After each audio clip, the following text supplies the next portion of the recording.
আল্লাহ বিশ্বাস করতে কিনা সন্দেহ আছে শেখ হাসিনা। উনার ঈশ্বর, উনার সৃষ্টিকর্তা ছিল টাকা।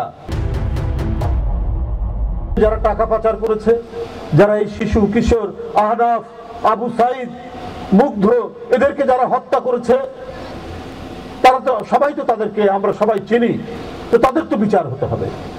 এই 2000-এর মতো শিশু কিশোর তরুণ ছাত্রছাত্রীকে যারা হত্যা করেছে, শ্রমিক রিকশাওয়ালাদেরকে যারা হত্যা করেছে, তাদের বিচারটাই আমরা করি না কেন?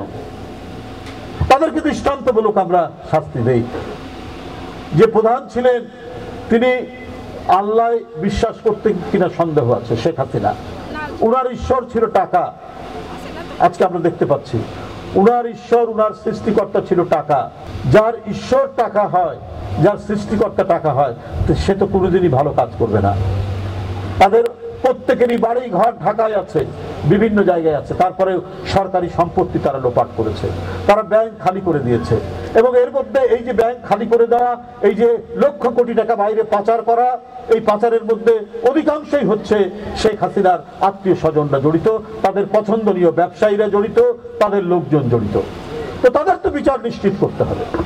আসুন সবাই মিলে এই হত্যাকারী, যারা গণতন্ত্রকেও শুধু হত্যা করেনি, যারা প্রতিষ্ঠানকে ধ্বংস করেছে, যারা বাংলাদেশের স্বাধীনতাকে বিক্রি করেছে, এবং এই স্বাধীনতা বিক্রি করে নিজের গদি আঁকড়ে রাখার জন্য যারা শিশু বাচ্চা থেকে শুরু করে তরুণ কিশোর রিকশাওয়ালা শ্রমিক এদেরকে হত্যা করেছে, সেই বিচারটা আমরা নিশ্চিত করি।